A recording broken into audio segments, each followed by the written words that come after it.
Head day fertility అమ్మ అనే పిలుపుకు శ్రీకారం చుట్టండి. పొందండి ఉచిత మొదటి కన్సల్టేషన్, మొదటి స్కాన్. సంప్రదించండి 8880747474. అప్పట్లో రావణ బ్రహ్మ అనే సినిమా బాగా పెద్ద బడ్జెట్లో ప్లాన్ చేశారు. ఏదో చిన్న ఇష్యూ వల్ల అది తప్పిపోయింది అన్నారు. ఏంటి ఆ ఇష్యూ?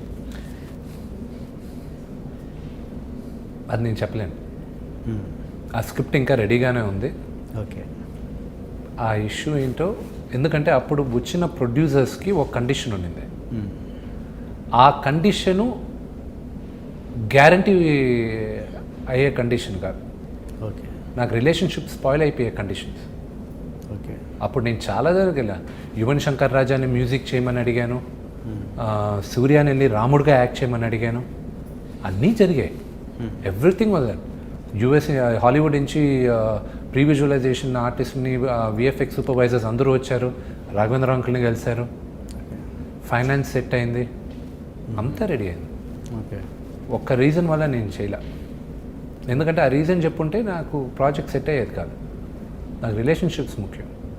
కానీ చేయాలి, అది చేయగలగాలి. ఎంత బడ్జెట్ అది?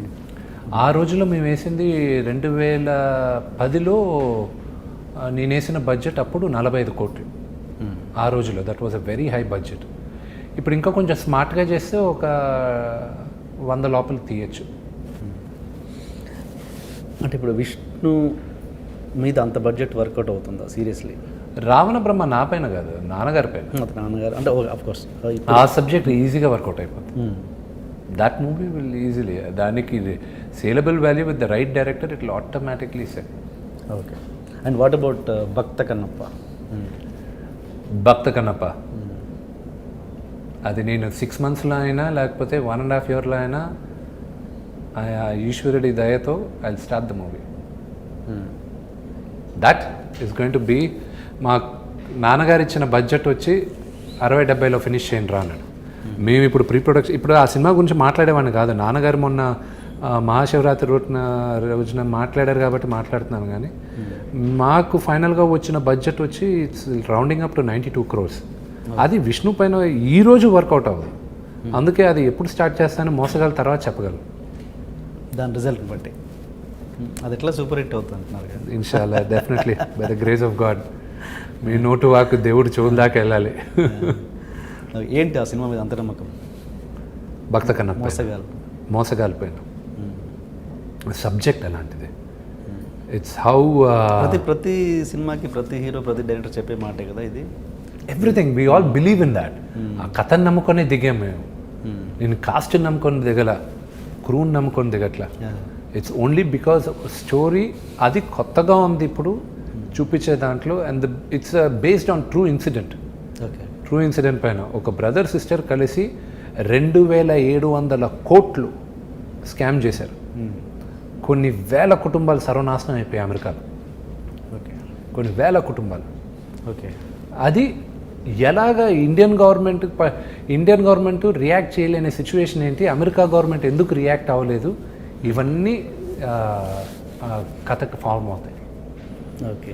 తన ప్రీవియస్ వర్క్ ఏంటి ఆ డైరెక్టర్ది? ఆయన fast and the furious part 2 direct చేసిన ఒక గొప్ప డైరెక్టర్ ఉన్నాడు.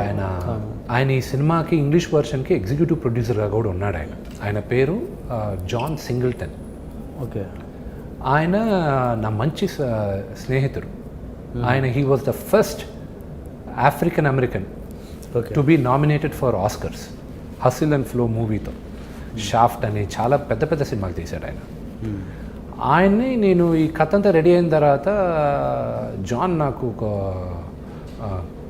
డైరెక్టర్ కావాలి, నేను టెన్షన్ పడిపోతున్నా, నాకు ఇంకో 2 monthsలో షూటింగ్ ఉంది, నేను అనుకున్న వాళ్ళు అగ్రిమెంట్స్ నాకు కుదరట్లేదు, డిమాండ్స్ ఎక్కువ ఉన్నాయి, అది ఇదంటే నా రైట్ హ్యాండ్ మ్యాన్, నా ప్రొటెజీ ఒకడున్నాడు, అతన్ని తీసుకో, he is ready to become a director, నా షార్ట్స్ అన్నీ అతనే కాల్ చేస్తున్నాడు, అతనే సెటప్ చేస్తున్నాడు అన్నాడు. సో జెఫ్ వచ్చి బిలియన్స్ అన్న సిరీస్లో he worked with John Singleton. Snowflake అన్న మూవీ సిరీస్లో కూడా he work with John. So John వచ్చి నా మనిషి, నా శిష్యుడు, నా రైట్ హ్యాండ్ మ్యాన్, నేనే డైరెక్షన్ ఛాన్స్ వెయిట్ చేస్తున్నా, నీ దాంట్లో తీసుకో అన్నాడు.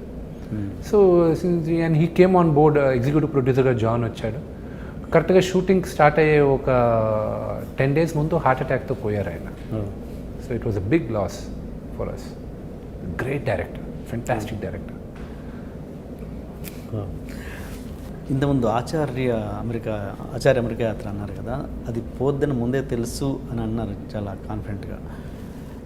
అది దాని సక్సెస్, దాని ప్రీ రిలీజ్ ఫంక్షన్స్కి మీరు అటెండ్ అయ్యారా? ప్రీ రిలీజ్ ఫంక్షన్ ప్రమోషన్ ఒకే ఒక ఆడియో ఫంక్షన్కి మాత్రం అటెండ్ అయ్యారు. ఎందుకంటే అప్పటికి సినిమా ఎడిట్ చేస్తున్నారు, డైరెక్టర్ గారు వండుకొని లేదు బాబు ఎడిట్ అయిన తర్వాత చూడు అన్నాను. నాకు నాగేశ్వర రెడ్డి గారు అంటే బాగా ఇష్టం, నాకు ఎల్డర్ బ్రదర్ లాగా. 3వ సినిమా అనుకుంటా, 4వ సినిమా. నేను ఒక సినిమా ఆయన ప్రొడ్యూస్ కూడా చేశాను, కరెంట్ తీగ. సో నాకు బాగా ఇష్టం ఆయన comedy timing, impeccable, super comedy timing. ఆయన మ్యూజిక్ సెన్స్ కూడా బ్రిలియంట్ మ్యూజిక్ సెన్స్. బట్ కొంతమంది తప్పు చేస్తున్నారని చెప్పినా కూడా విన్నప్పుడు మనం ఏం చేయలేం. సో మేబీ నేను ఒక సెక్షన్ తర్వాత మేబీ ఐఎమ్ రాంగ్, ప్రొడ్యూసర్కి డైరెక్టర్కి సింక్ ఉన్నారు, సైలెంట్ అయిపోతాం మనం. ఇప్పుడు ఆ రోజు నేను కానీ గొడవ చేస్తున్నాను అనుకోండి, మీరేమనేవాళ్ళు, విష్ణు అందరితో గొడవ పెట్టుకుంటాడు అది ఇది. నీ సైలెంట్ అయిపోయాను. సైలెంట్ అవ్వడం వల్ల ఎవరికి నష్టం? నాకు చాలా పెద్ద నష్టం. కానీ ఈక్వల్గా వాళ్ళు నష్టపోయారు. కానీ ఇప్పుడు నాగేశ్వర రెడ్డి గారు ఒక హిట్ ఇచ్చారనుకోండి, అది మర్చిపోతారు. అవును.